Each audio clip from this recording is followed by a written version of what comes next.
इसको हटा देती हूँ। स्टार्ट करें। एक minute, now we can start. ये फर्स्ट पेज है। Yes, ma'am. Assalamualaikum. My name is Rick, and I'm going to throw some light. And today I'm going to throw some light on aerodynamics of flight. And my group members include Rida Beg, Mushahid, Yahya Khan, Zaya Hashmi, Saad Khan. थोड़ा सा आहिस्ता Next, आहिस्ता, भागना नहीं है, आहिस्ता। okay, ma'am.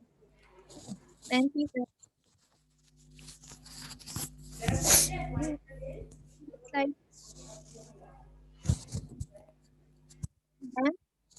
Next slide. Next slide, please. Ma'am, next slide. Now I'm going to throw some light on the history of aerodynamics of flight. As we all know, the theory of aerodynamics is a culmination of the works of many individuals. It probably began with prehistoric man's desire to copy the action of the bird and fly through the air. Early man, being unable to soar into heaven himself, attributed to his gods the ability to fly, but the serious Greek philosophers began to question what is a substance called air and can man fly in it? Aristotle conceived the notion that air has weight, and Archimedes' law that floating bodies form a basic principle of lighter than air vehicles. Men like Galileo, Bacon, Roger, and Pascal proved that air is a gas, is compressible, and its pressure decreases with altitude. जैसे कि हम सब जानते हैं कि theory of aerodynamics basically किनके नजरियात बहुत सारे लोगों के नजरियात का खात्मा है, उनका मजमू है। हमें पता होना चाहिए कि जैसे इंसान जो था जब शुरू में उसने हवा में परिंदों को उड़ता देखा तो उसने सोचा कि मैं भी जो हूँ जन्नत में तो जन्नत तक तो नहीं पहुंच सकता लेकिन आसमान में हवा में जरूर उड़ सकता हूँ। तो एक साइंटिस्ट था एरिस्टोटल जिसने सोचा कि ये सब्सटेंस जिसे हम हवा कहते हैं क्या इंसान इसमें उड़ सकता है, इसमें किस तरह के कंपोनेंट्स हैं। तो फिर इसको देख के लाइटर देन एयर व्हीकल्स बनाने का इंसान को ख्याल आया। उसके बाद साइंटिस्ट रॉजर और बेकन और पास्कल थे, उन्होंने प्रूव किया कि एयर एक ऐसी गैस है जो कि कंप्रेसिबल है और इसके बाद उसका प्रेशर जो है वो डिक्रीज होता है with altitude. Miss please next slide. Miss please next slide. Now I'm going to define development in the field of aerodynamics. Aviation and aerodynamics have developed rapidly since 1903.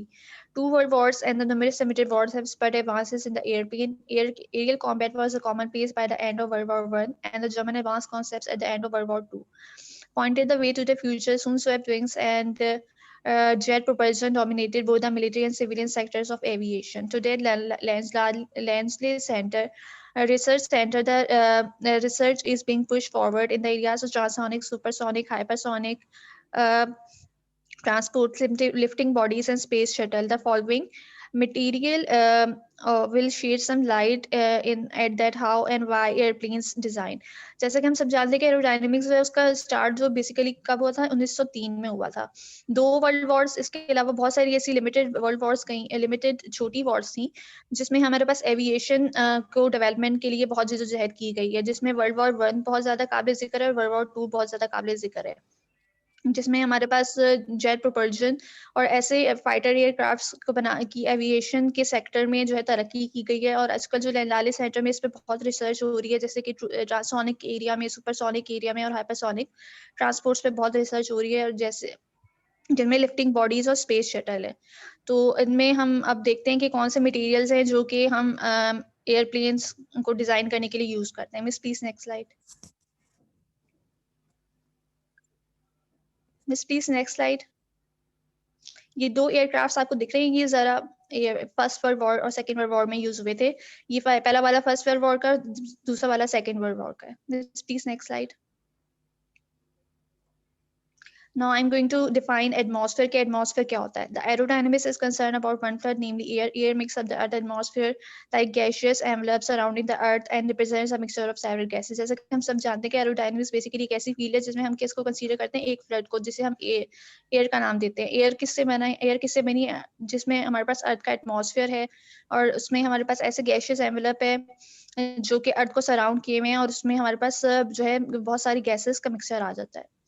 Miss, please next slide. The standard atmosphere. The standard atmosphere क्या है? The standard atmosphere for the purpose of pressure altimeter calibration, aircraft and rocket performance and their design and so forth, knowledge of the vehicle, distribution of such quantities as pressure, temperature, density and speed of sound is required. Since the real atmosphere never contains constant at any particular time or place, a hypothetical model must be employed as an approximation to what may be expected. This model is known as standard atmosphere. The air in this model is assumed to be devoid of dust, moisture and water vapor and to be addressed with respect to the earth, that is no winds or turbulence. Standard atmosphere basically हम pressure की जब हमने calibration करनी है उसकी miss एक minute miss ये वाली यस मिस प्रेशर की अल्टीमीटर यानी कैलिब्रेशन करनी हो या हमें उसकी मेजरमेंट करनी हो तो या हमें एयरक्राफ्ट की या रॉकेट की परफॉर्मेंस देखनी हो, उसका डिज़ाइन को देखना हो, इससे मुतालिक हमें अगर नॉलेज लेनी हो तो हमें अपनी ऐसी प्रेशर, टेम्परेचर, डेंसिटी और स्पीड ऑफ साउंड की वर्टिकल डिस्ट्रीब्यूशन को कंसीडर करना पड़ता है, क्योंकि अर्थ जो है एक रियल एटमॉस्फेयर जो है अर्थ है जो है उसमें एक रियल एटमॉस्फेयर किसी टाइम या प्लेस पे आप नहीं देख सकते। इसीलिए ये कहा जा सकता है कि हम ऐसे मॉडल को स्टैंडर्ड एटमॉस्फेयर कहेंगे जिसमें हमारे पास वाटर, वेपर, मॉइस्चर, डस्ट वगैरह से अर्थ जो है वो डिवाइड करती हो। Okay, now I am going to invite my next group member to define the components of the aircraft. Thank you, Miss.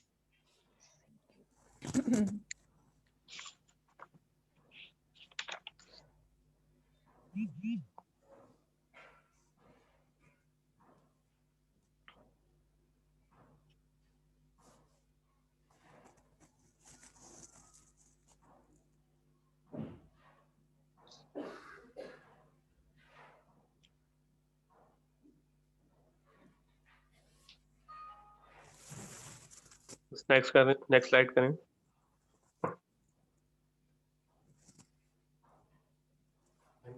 Yes, please. Assalamu alaikum everyone. My name is Mohammad Saad Khan. Today we will discuss about the aerodynamics of flights, and I will explain the main and basic components of aircrafts. These are some main important components of aircraft. The first, basic airplane. Our attention will be centered mainly on that class of aircraft known as airplanes. Before proceeding into any discussion of aerodynamics theory and its application to airplanes, it would be well to consider in some detail the overall physical makeup of a typical airplane. Fuselage. The body of an airplane is called the fuselage. It houses the crew and the control necessary for operating and controlling the airplane. It may provide space for cargo and passenger and carry armaments of various sorts. Basically fuselage जो होता है वो होती है होलो tube, मतलब कि जो हमारा प्लेन के अंदर कमांड कंट्रोल रूम जो होता है वहां से लेकर जो प्लेन की टेल तक का जो बॉडी पार्ट होता है प्लेन का, वो हमारे पास फ्यूजलाज कहलाती है। और फ्यूजलाज के अंदर जो जो कंपोनेंट्स आते हैं उसके अंदर पैसेंजर्स आते हैं, कार्गो आता है, मतलब कि पैसेंजर्स वगैरह की जो सीट्स होती हैं उसके नीचे का प्लेन का जो नीचे का हिस्सा होता है, कार्गो जहाँ सामान रखा जाता है, ये जो बॉडी होती है प्लेन की, इसको फ्यूजलाज कहा जाता है। ठीक है, fuselage this is a central body of plane. ठीक है, डायग्राम है जिसके थ्रू तुम और अच्छा थोड़ा सा बता सको उसको? इस डायग्राम नहीं है, इसकी सिर्फ वर्डिंग होगी। अच्छा, इसकी प्रॉपर डायग्राम नहीं जिसमें तुम इसके कंपोनेंट्स को, एयरक्राफ्ट के कंपोनेंट्स को बता सको? नहीं है? अच्छा चलो ठीक है, कोई बात नहीं। मिस आगे शायद हो, इसकी एंड में हो या शायद ठीक है, नो मिस ये भी नहीं है। नेक्स्ट, इसमें कुछ नहीं बताना क्या है ये? मिस इसकी जो राइट साइड वाली जो पीछे तस्वीर पिक है, ये प्लेन का जो कमांड कंट्रोल रूम होता है, ये वो दिखाई गई है अंदर की। ठीक है, और जो लेफ्ट साइड पे जो पिक है, ये इसका प्लेन का जो है ये टरबाइन होता है, एक तरह का इसे फैन भी कहा जाता है, जो विंग के लोअर साइड लगा हुआ होता है। इसकी वजह से जो प्लेन का इंजन होता है वो रन होता है। नेक्स्ट, अच्छा, फ्यूजलाज के बाद कुछ और भी कंपोनेंट्स हैं जिसे हम डिस्कस करेंगे। इसमें सबसे पहले जो है wing. The wing provides the principal lifting force of an airplane. Lift is obtained from the dynamic action of the wing. with respect to the air. The cross-sectional shape of the wing is known as the airfoil section. अच्छा, aerodynamics की जबान में जो है it is the head of the airplane, मतलब कि wing को जो है वो प्लेन का दिल समझा जाता है, मतलब कि ये एक बहुत ज्यादा इंपॉर्टेंट रोल प्ले करता है हमारी फ्लाइट में और ड्यूरिंग फ्लाइट।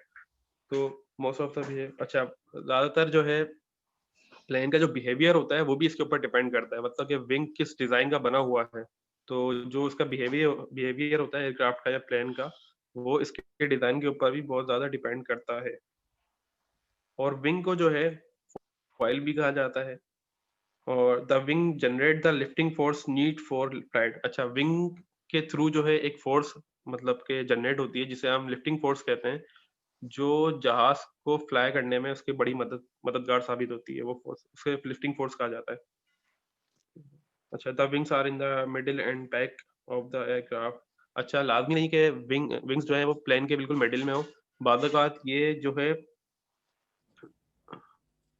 प्लेन के आगे भी होते हैं, कभी प्लेन के बैक साइड पे भी होते हैं।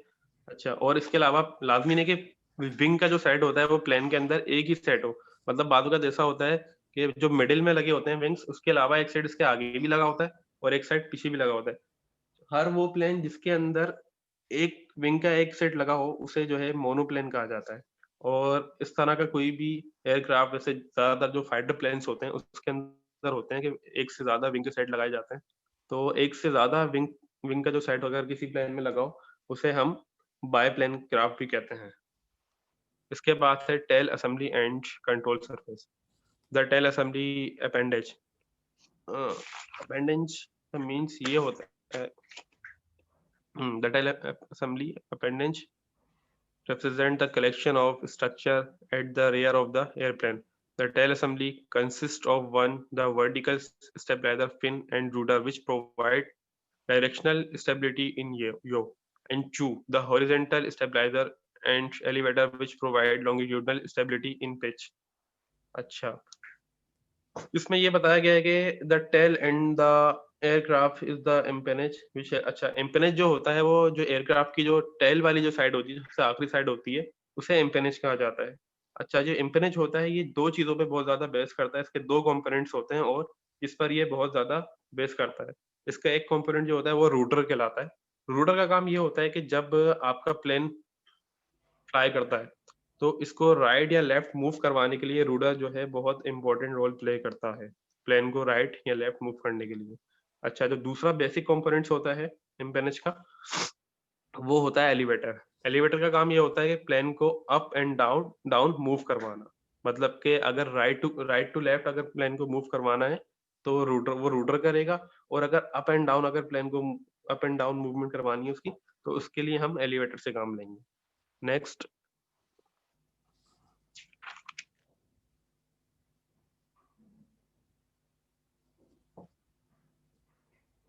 जी, landing gear. The landing gear or undercarriage supports the airplane while it is at rest on the ground or in water and during the takeoff and landing. The gear may be fixed or retractable. The wheels of most airplanes are attached to shock absorbing struts that use oil or air to cushion the blow of landing. Special types of landing gear include skis for snow and floats of water. अच्छा, landing gear का काम मतलब gear सिर्फ यही नहीं होता कि वो एरोप्लेन की लैंडिंग के वक्त काम करे। लैंडिंग गियर के और भी बहुत सारे काम होते हैं। मिसाल के तौर पे अगर प्लेन को कहीं पार करना है तो ये लैंडिंग गियर का वहां भी बहुत ज्यादा काम होता है। अगर प्लेन को टेक ऑफ करना है वहां भी लैंडिंग गियर का बहुत ज्यादा इंपॉर्टेंट रोल प्ले करता है। और अगर लैंडिंग करनी हो उस दौरान भी इस गियर जो है बहुत अपनी इंपॉर्टेंस रखता है। अच्छा, इसके अलावा the landing gear is the principle. Landing gear जो होता है वो कंसिस्ट करता है 3 व्हील्स। 2 व्हील्स जो हैं वो तो प्लेन के बिल्कुल निचले हिस्से में लगे होते हैं। इसके अलावा एक व्हील और होता है। अगर वो व्हील प्लेन के अगले साइड पे आगे की तरफ लगा हो तो उस व्हील को हम नॉइस व्हील कहते हैं। और अगर वो व्हील अगले हिस्से की तरफ ना हो, बैक साइड पर हो, तो उस व्हील को हम टेल व्हील भी कहते हैं। Next miss.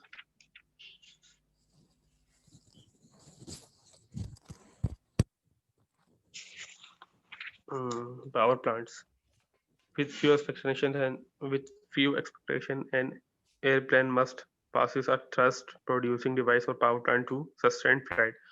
The power plant consists of the engine and propeller if present, and the related accessories. The main engine types are the reciprocating or piston type, and the reaction engineers such as the RAM, LED, jet, pulse, jet, tur- turbojet, turboprop, and rocket engine, converting the energy of a reciprocating engines rotating crankshaft into a thrust force is accomplished by the propeller figure. Some of the main merit। अच्छा ठीक। हम अच्छा इसके अंदर जो है power plant के बारे में बताया गया है। पावर प्लांट वो चीज होती है, पावर प्लांट जो है दो चीजें कंसिस्ट करती है प्लेन के अंदर। एक तो मेन चीज होती है इंजन। तो इंजन का काम ये होता है प्लेन के अंदर कि वो supply electrical electrical supply supply करता है वो प्लेन को। और इसके अलावा इंजन कंसिस्ट ऑफ अच्छा engine consist of cylinder fan piston the part work generate to power. अच्छा इंजन जो है वो जनरेट करता है पावर सप्लाई प्लेन को फ्लाई करने के लिए।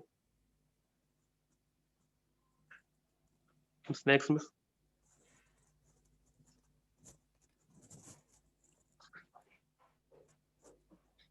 Over to you Syed Mushahid Ali. अस्सलाम वालेकुम मिस। मिस नेक्स्ट करिएगा।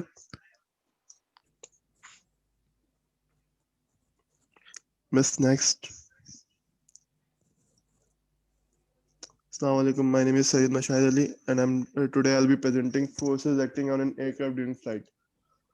There are four forces on acting on an aircraft during flight, which are left drag, thrust, and weight. Miss, आगे करिए। Thrust is basically the forward acting force, and the thrust line is fixed. It passes through the center of propeller shaft and the center of jet engine exhaust nozzles depending on the position of this. Miss, the thrust is basically yeah, अपना साथ तुम्हारा mic off कर लिया। Yes miss. Miss आगे करिए। हाँ अपना thrust जो है मिस वो basically forward acting force. Miss पीछे पीछे पीछे। मिस पीछे करिए। पीछे आपने नेक्स्ट कहा था। वो मिस वो गलत आ रहे थे अपना। एक मिनट यार साथ एक लिफ्ट में बेसिकली वो थ्रस्ट जो है वो बेसिकली फॉरवर्ड एक्टिंग फोर्स है, और जो कि जेट इंजन से जब फ्यूल पास होता है उसके उसके नतीजे में वो प्रोड्यूस होता है। इससे थ्रस्ट से जेट आगे बढ़ता है और इसकी जो थ्रस्ट लाइन होती है वो फिक्स्ड होती है, मतलब ये जिस जगह थ्रस्ट को गाइड किया हुआ होगा उसी तरफ जहाज जाएगा। Second is weight. Weight is the downward acting force through the center of gravity. It depends on the position and weight of every single part of aircraft and load it carries. The problem here is the movement of the center of gravity during flight caused by the consumption of fuel or the movement of passengers. In many aircrafts, fuel is transferred from one tank to another tank to adjust the center of gravity. The weight is basically the downward acting force. Weight जो है वो gravity पे depend करता है, center of gravity पे। और मतलब जिस पोजीशन में जहाज उड़ रहा है और जो चीजें वो कैरी कर रहा है, फॉर एग्जांपल पैसेंजर्स, और जितना फ्यूल वो कैरी कर रहा है उस पर वेट डिपेंड करता है। और इसीलिए वेट को एडजस्ट करने के लिए ड्यूरिंग फ्लाइट अपना फ्यूल जो है एक टैंक से दूसरे टैंक में ट्रांसफर किया जाता है ताकि सेंटर ऑफ ग्रेविटी हम एडजस्ट कर सकें। Miss next. Lift is an upward acting force through the center of pressure. In this case, placement of wings is very critical. A change in the angle of attack means movement of the lift, and usually in the unstable direction. If the angle of attack is increased, the pitching moment about the center of gravity will become more nose up and tend to increase the angle of attack even further. अच्छा, lift जो है वो upward acting force है, जो मतलब जहाज ऊपर जो जा रहा होता है वो जो फोर्स लग रही होती है वो लिफ्ट लग रही होती है। और लिफ्ट में प्रेशर बहुत मैटर करता है, और एटमॉस्फेरिक प्रेशर जो होता है, और प्लेसमेंट ऑफ विंग्स जो है वो उससे उसको हमें इधर देखना पड़ता है उसको उस समय, और उसको देखना पड़ता है क्योंकि अगर अपना विंग्स हम आगे पीछे प्लेस करेंगे तो एंगल ऑफ अटैक में थोड़ी गड़बड़ हो सकती है, और प्लेन जो है अनस्टेबल डायरेक्शन में जा सकता है। मिस नेक्स्ट करिएगा।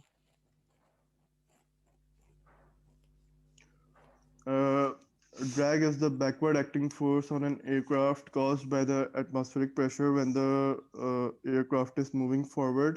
While designing an aircraft, drag is the most difficult part to calculate because even after calculating it, drag can change depending on the angle of attack. Considering an event of engine failure, the aircraft is designed slightly nose heavy, and pointing downwards. So even while falling, the aircraft falls in a gliding position. Drag is the element of flight. Whenever a body is moved through air or fluid or other fluid, there is a definite resistance to its motion. In aerodynamic study, the resistance is referred to as drag. This drag is basically drag जो है सबसे मुश्किल part होता है during flight calculate करने में। Drag आगे से जो पड़ने वाला प्लेन पे एटमॉस्फेरिक प्रेशर होता है, जिसको आप एयर भी कह सकते हैं, वो होती है, और ये प्लेन को पीछे की तरफ ये फोर्स एक्ट कर रही होती है प्लेन के। तो ये जो है ये काफी प्रॉब्लम्स क्रिएट करता है ड्यूरिंग फ्लाइट, और तो इसको हमें देखना पड़ता है, एडजस्ट करना पड़ता है। और प्लेन का जो फ्रंट का पार्ट है, जो उसका अपना जो फ्रंट का पार्ट है, उसको हमेशा हम नोज हैवी रखते हैं कि in case of engine failure plane ऊपर प्लेन जो है नीचे की तरफ ग्लाइड होते हुए गिरे, ना कि ऊपर की तरफ गिरे। The drag is basically resistance in aeronautical terms. Miss I'm going to forward further to याया खान। अब याया की बारी है। हाँ मिस, अब याया की बारी है।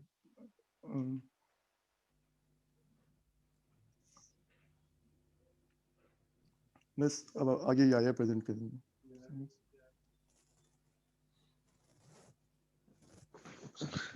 Assalamu alaikum teacher, my name is Yahya Khan. I'll define the flows. First one we have here is subsonic flow. आवाज मेरी loud and clear है? आवाज सही है। Subsonic flow, directed motion of a fluid medium in which the velocity is less than that of sound in the medium throughout the region under consideration. ये flows होते हैं, ऐसे साथ ने जब एयरफॉइल डिफाइन की थी तो उसके जो एयरफॉइल के ऊपर और नीचे स्ट्रीम्स फ्लो होती हैं, उस फ्लूइड्स को रेफरेंस दिया जा रहा है यहाँ पर। तो जब वो fluids subsonic flow speed of sound से रिलेट करते हैं, स्पीड ऑफ साउंड में एवरेज टेम्परेचर 20 डिग्री सेल्सियस पे 243 मीटर्स पर सेकेंड होती है। तो और उसको हम एक मैक नंबर डिफाइन करते हैं जो m की वैल्यू 1 दी हुई है। सबसोनिक फ्लो में स्पीड ऑफ साउंड से कम होती है, जो मोशन होता है फ्लूइड का वो स्पीड ऑफ साउंड उससे कम होता है, तो उसको हम सबसोनिक फ्लो डिफाइन करते हैं। Subsonic flow m is greater than less than 1 everywhere. A flow fluid is defined as subsonic if the Mach number is less than 1 at every point. Subsonic flow are characterized by smooth streamlines. Next slide में। अच्छा एक बार बताओ, ये match number किस चीज को बता रहे हैं, किसको एक्सप्लेन कर रहा है? सबसोनिक। ये miss Mach number speed of sound को कहते हैं ना। तो जो स्ट्रीमलाइंस फ्लो होती हैं एयरफॉइल्स के ऊपर और नीचे जो विंड फ्लो हो रही होती है, जी, उनको स्ट्रीमलाइंस डिफाइन करते हैं। इसमें उसको रेफरेंस दिया जा रहा है। तो उनके किसी जगह पे भी अगर हम स्पीड कैलकुलेट करें तो वो वेलोसिटी करेक्शन कैलकुलेट करें तो वो स्पीड ऑफ साउंड से लेस होनी चाहिए, तो वो सबसोनिक फ्लो काउंट होता है। सही ठीक। Subsonic flow diffuser, A diffuser is a device for reducing the velocity and increasing the static pressure of a fluid passing through a system. Diffuser को डिफाइन कर रहे हैं यहाँ पर. डिफ्यूजर एक वो डिवाइस है जो वेलोसिटी को रिड्यूस करती है और स्टैटिक प्रेशर को किसी भी फ्लूइड में इंक्रीज करती है. The fluid static pressure rises as it passes through a duct and commonly referred as a pressure recovery. जैसे जैसे प्लेन लिफ्ट करता जाता है प्रेशर कम होता रहता है. QNH को मेंटेन करने के लिए सबसोनिक डिफ्यूजर्स यूज किए जाते हैं, प्रेशर को इंक्रीज किया जाता है. In contrast the nozzle is used to increase the discharge velocity and lower the pressure of a fluid passing through it. Next slide.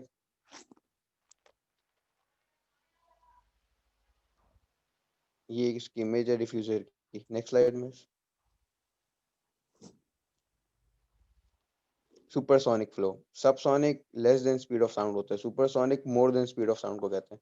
Flow of a fluid over a body at speed greater than the speed of sound in the fluid and in which the shock waves start at the surface of the body. Supersonic flow जो streamlines पहले define की थी, उस streamlines में अगर जो पास कर रही है स्पीड, उनकी वेलोसिटी स्पीड ऑफ साउंड से ग्रेटर हो गई है, मतलब मैक नंबर 1 से ज़्यादा चली गई है, तो उसको हम सुपरसोनिक फ्लो डिफाइन करते हैं. और ये जो शॉक वेव्स की बात की जा रही है, ये जब क्रॉस कर जाती हैं वेव्स तो वो क्रिएट होती है वहाँ पर. Flight that is faster than Mach 1 is supersonic. Supersonic includes speeds up to 5 times faster than the speed of sound. Speed of sound Mach 1 है और उससे 5 times faster तक जो अगर फ्लो होगा तो उसको हम सुपरसोनिक फ्लो ही कहेंगे. नेक्स्ट स्लाइड में. ये किस चीज की है पिक्चर बताओ. ये मिस्टर जो ब्रेक लाइंस डिफाइन की थी ना उन्होंने, उसकी पिक्चर है. ये जेट एयरक्राफ्ट हैं, ये स्पीड ऑफ साउंड से ग्रेटर स्पीड पर ट्रैवल कर रहे हैं. अच्छा अच्छा अच्छा सही सही. Next slide. Transonic flow. Transonic flight is a flying at or near the speed of sound. अब जो स्पीड ऑफ साउंड को मेंटेन करते हैं या स्पीड ऑफ साउंड पर ट्रैवल करते हैं तो उनको ट्रांसोनिक फ्लो कहते हैं.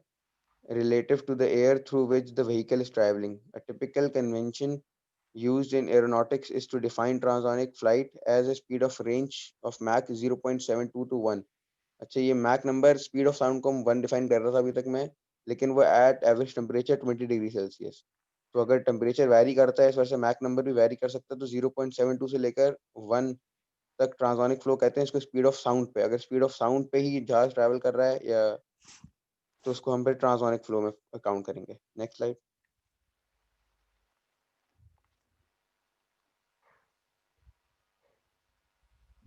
नेक्स्ट स्लाइड में. Beyond the supersonic. Supersonic Mach number 5 तक था, तो मैक नंबर 5 से एक्सीड करेंगे तो बियॉन्ड सुपरसोनिक में डिफाइन करूंगा यहाँ पर. Hypersonic flight is arbitrarily defined as flight at speeds beyond Mach 5, although no drastic flow changes are evident to define this. To date, speeds of this magnitude have been achieved only by rockets and spacecraft and the NASA X-15 research plane. Mach number 5 की speed कोई plane तो reach cross नहीं कर सकता उसको, लेकिन rockets और spacecraft और ये नासा का X-15 रिसर्च एयरप्लेन की एग्जांपल दी हुई है इसमें, वो एक्सीड कर चुके हैं. Several formidable problems are encountered at these speeds. Mach number 5 पे जब हम क्रॉस करते हैं तो बहुत सी प्रॉब्लम्स हम फेस करते हैं as follows. First, the shock waves generated by the body trail back at such a high angle and that they may seriously interact the boundary layers about the body. Body को damage कर सकते हैं, जैसे अगर wing से cross करते हैं तो विंग के पीछे जो पार्ट्स होते हैं उनको ये वेव्स डैमेज कर सकती हैं. For the most part these boundary layers are highly turbulent in nature. Turbulence बहुत ज़्यादा क्रिएट करती हैं, मतलब इनके पीछे अगर कोई और एयरक्राफ्ट या स्पेसक्राफ्ट मूवमेंट कर रहा होगा उनको काफ़ी वेट करना पड़ेगा. Secondly, across the strong shocks the air undergoes a drastic temperature increase. और जब इतने हाई स्पीड पर रेजिस्ट करती है एयर तो टेम्परेचर काफ़ी राइज हो जाता है, जिससे हीटिंग का इशू आता है. Aerodynamic heating of the body is major problem. For sustained hypersonic flight, most normal metals used in the airplanes would quickly melt. जो अगर हम नॉर्मल मेटल्स यूज करेंगे इसकी कंस्ट्रक्शन में तो वो मेल्ट कर जाएंगे अगर वो सुपरसोनिक स्पीड से ज़्यादा की स्पीड पे ट्रैवल कर रहा होगा. So therefore, new materials or methods that can withstand the high temperature effects are required. ऐसे materials को use करते हैं या ऐसे methods से उसको design किया जाता है कि वो high temperatures को stand कर सके. Cooling process में add कर दिया जाता है. The temperature of leading edge of the aeroplane wing may reduce by using a high degree of sweep back. Next.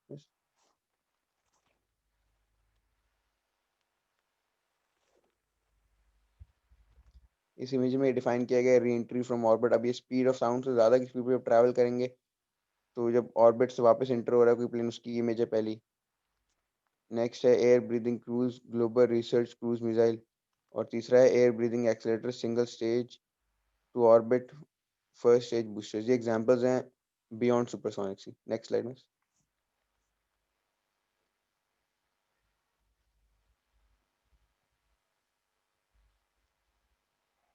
ये यहाँ से जिया कंटिन्यू करेंगे. Miss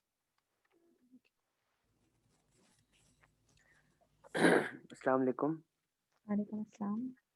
Miss, my name is Syed Rasul Hashmi and I will be representing these remaining topics.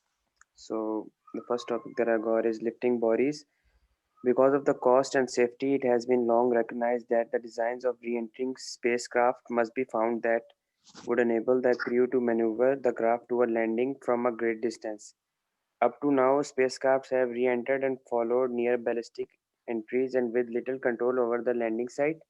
Large recovery forces operations were usually necessary starting in the late 1950s. However, NASA has been involved with designing aircraft that produce more lift than drag and yet reassemble spacecraft. They are called lifting bodies, and for they have no wings but obtain lift because of their body shapes. Ma'am lifting body जो generally वो ये हैं कि वो ऐसे aircraft है जो ऐसे व्हीकल है जो इनके मतलब कंबाइन फीचर करते हैं एयरक्राफ्ट के स्पेसक्राफ्ट में. उनको यूज़ किया जाता है री एंट्री इनटू एटमॉस्फेयर में हाई अल्टीट्यूड में मतलब फ्लाइट के लिए, और उनकी मतलब एबिलिटी जो लैंड करने के हमारे काम आती है. मिस नेक्स्ट स्लाइड करिएगा. नेक्स्ट. ये एग्जांपल है मिस एक लिफ्टिंग बॉडी की. Space shuttle.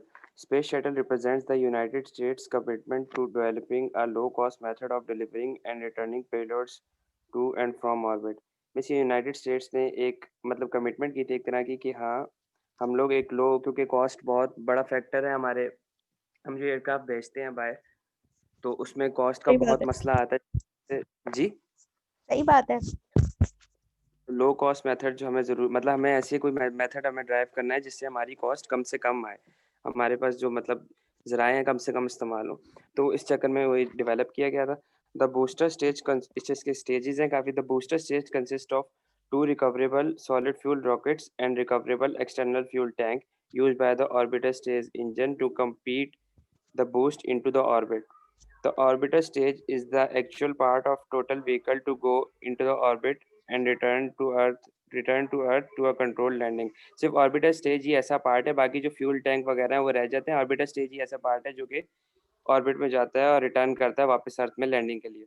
Aerodynamic interest is centered about the boost and landing stages of the mission when dynamic pressures are evident. The entire range of Mach numbers from subsonic to supersonic is covered. इसमें ये Mac numbers भी cover हो जाते हैं. There are some unique problems associated with the boost phase, such as the range of dynamic pressures acting on the vehicle, staging aerodynamics, the recovery of the solid fuel boosters by parachutes, as well as stability and control consideration, both at low and high Mach numbers. Ma'am next करिएगा. Ma'am ये हमारे space shuttle हैं और इसके वो बनाए हुए pics हैं. इसको थोड़ा सा तुम एक्सप्लेन करो वीडियो में, अच्छा थोड़ा सा इंप्रेशन करो. मैम ये पीछे एक्सटर्नल टैंक है जिसके अंदर फ्यूल होती है. हमारा ऑर्बिटर एरिया ये जो ये मेरे पास वो कर्सर नहीं है ना, मैं आपको क्या बताऊं. लेकिन ये जो जहाज जैसा है ये हमारा वो और क्या कहते हैं कि ऑर्बिटर है जो कि हमारा ऑर्बिट जी ऑर्बिट के अंदर जो हमारा रिवॉल्व करता है ना, मतलब यहाँ पर ऑर्बिट के अभी अंदर क्या जो ही है ना, या ये मैं तुम्हें रिमोट कंट्रोल दे रही हूँ उसका, ठीक है.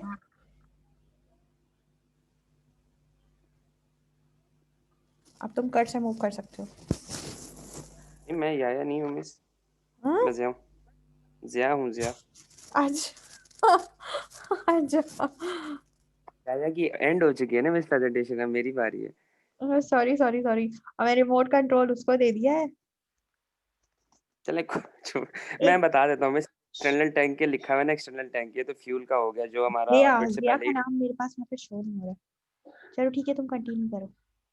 मैं ये बता रहा हूँ कि एक्सटर्नल टैंक तो पहले ही ड्रॉप हो जाता है ना वहाँ पे, उसमें अंदर फ्यूल होती है। अच्छा ठीक है, performance of aircraft.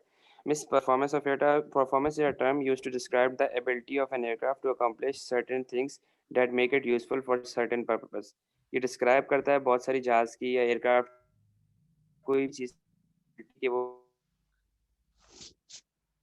For example, ability of an aircraft to land and take off at a very short distance is an important factor. कि हमारे लिए जो ये एबिलिटी है एयरक्राफ्ट की, क्योंकि वैसे अगर देखा जाए तो एयरप्लेन्स को बहुत बड़े बड़े रनवे चाहिए होते हैं, लेकिन अगर आप फाइटर जेट की बात की जाए तो उनको बहुत छोटा सा एक उनका पैड होता है, इस तरह का होता है जिससे वो जल्दी टेक ऑफ वगैरह और उन पर लैंड कर लेते हैं। तो उनके लिए ये ज़्यादा टेक ऑफ मतलब शॉर्ट डिस्टेंस जो है टेक ऑफ का और लैंडिंग का, ये हमारे लिए बेहतर है उन जहाज़ के लिए। तो ये हमारे लिए काफ़ी फायदा।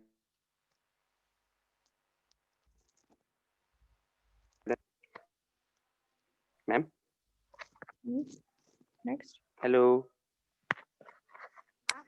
आवाज कट रही थी।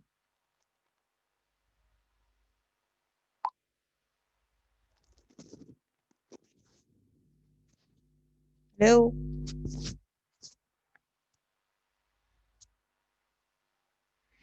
मुझे वॉइस नहीं आ रही है। जिया, मुझे आपकी आवाज नहीं आ रही है। जिया गया। मिस यहाँ से मैं कंटिन्यू कर लेता हूँ। ठीक है। हाँ, ये एक एयरक्राफ्ट की इमेज है, इसमें मिस कर्सर दीजिएगा, मैं इस इमेज को डिफाइन कर देता हूँ। ठीक है, मैं तुम्हें देती हूँ। क्या नाम है? यही है ना? ये जी कौन है? है।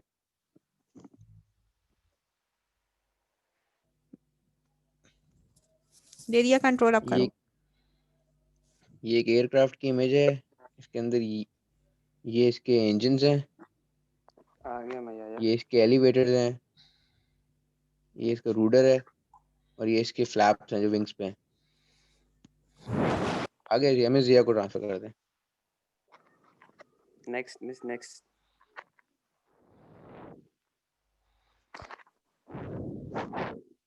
Stability. Stability is the ability of an aircraft to correct for conditions that act on it, like turbulence of flight control and inputs. मतलब stability कैसा एबिलिटी है एयरक्राफ्ट की, अगर हमारे पास मतलब एयरक्राफ्ट के अंदर टर्बुलेंस और फ्लाइट कंट्रोल इनपुट में कोई भी मसला आता है तो स्टेबिलिटी की जरूरत है जो इससे मतलब इस पे एक्ट करेगी। For aircraft there are two general types of stability. Aircraft के लिए दो जनरल टाइप्स स्टेबिलिटी के, स्टैटिक और डायनेमिक। हाँ, हो स्टैटिक। रहा है। नेक्स्ट करूँ? नहीं मिस, ये तो पूरा करने दें। Static and dynamic. मैंने नहीं किया था, वो कंट्रोल उसके पास ही है। कोई मसला नहीं, कोई मसला नहीं। Most aircraft are built with stability in mind, but that's not always the case. Means दो तरह की स्टेबिलिटी है एयरक्राफ्ट के अंदर, स्टैटिक स्टेबिलिटी और डायनेमिक स्टेबिलिटी। अगर मतलब स्टैटिक स्टेबिलिटी ये है, मतलब इस तरह डिफाइन किया जाता है कि अगर आप किसी भी चीज़ को अगर आप उसके इक्विलिब्रियम से हटाते हो और वो वापस अपने इक्विलिब्रियम में आ जाती है तो वो स्टैटिक स्टेबिलिटी कहलाती है। और अगर डायनेमिक ये है कि अगर आप उसे मूव कर इक्विलिब्रियम से निकालते हो और वो वापस अपनी इक्विलिब्रियम में नहीं आता तो ये डायनेमिक स्टेबिलिटी कहलाती है। Miss next next slide. यार हर स्लाइड को एक्सप्लेन करो थोड़ा सा। Control. Aircraft flight controls are the means by which a pilot controls the direction and attitude of an aircraft in a flight.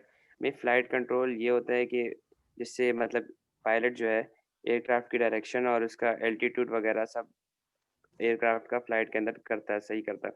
Primary flight controls are required to safely control an aircraft during flight. Primary flight control जो होते हैं वो इसलिए require होते हैं कि वो safely control करते हैं एयरक्राफ्ट को फ्लाइट के दरमियान और during consist of ailerons, elevators elevate करते हुए और रडर के टाइम।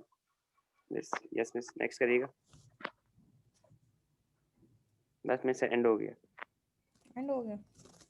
जी मिस। अच्छा,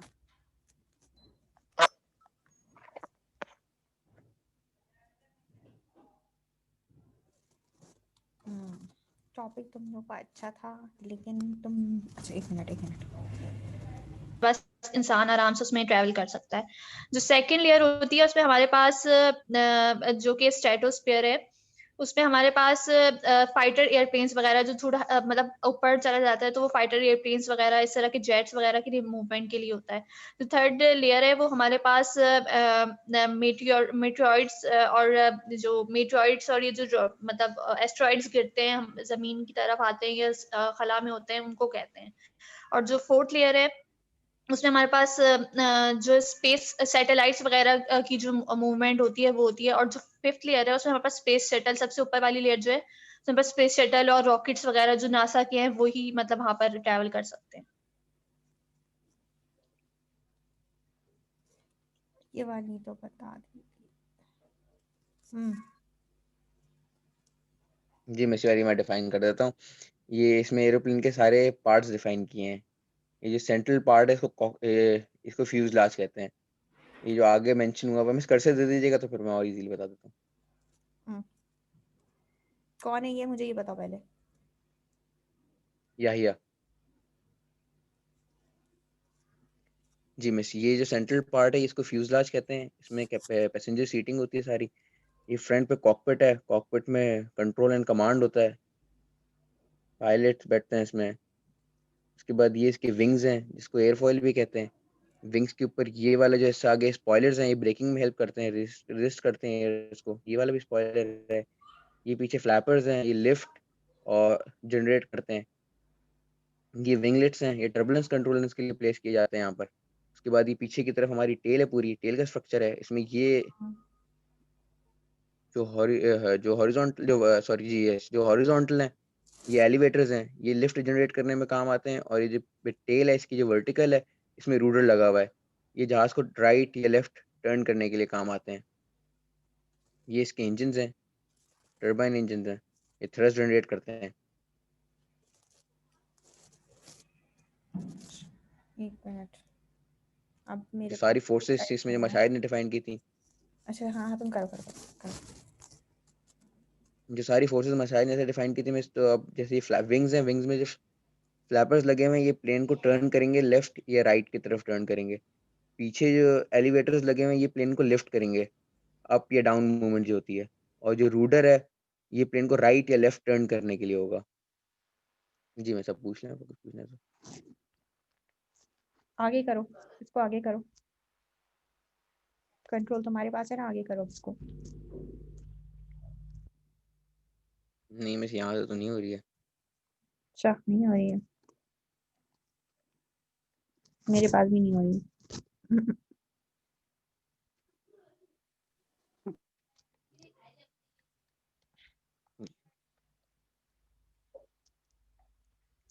ये जो डायग्राम है ना, इसमें जो 6 डिवाइड किया, इसको भी एक्सप्लेन करो थोड़ा सा।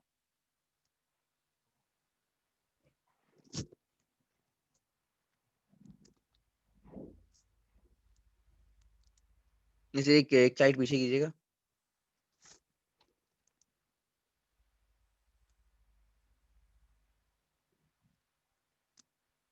जी मैं सब कर दें वापस आगे।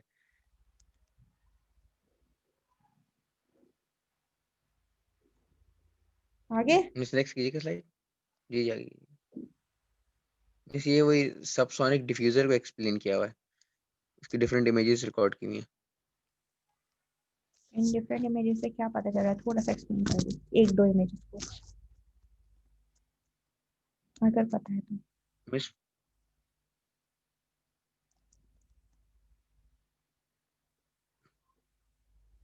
नहीं मिस, ये इतने अच्छे से तो मैं एक्सप्लेन नहीं कर सकूंगा। चलिए इसका बताओ, ये जो लाइंस है ना, इसको एक्सप्लेन कर दो। जी मिस, ये लाइंस, ये ब्रेक्स आ रहे हैं, स्पीड ऑफ साउंड जब क्रॉस कर रहा है ना, वो एयरक्राफ्ट स्पीड ऑफ साउंड से ग्रेटर स्पीड पर ट्रैवल कर रहा है, ये उसके ब्रेक शो कर रही हैं।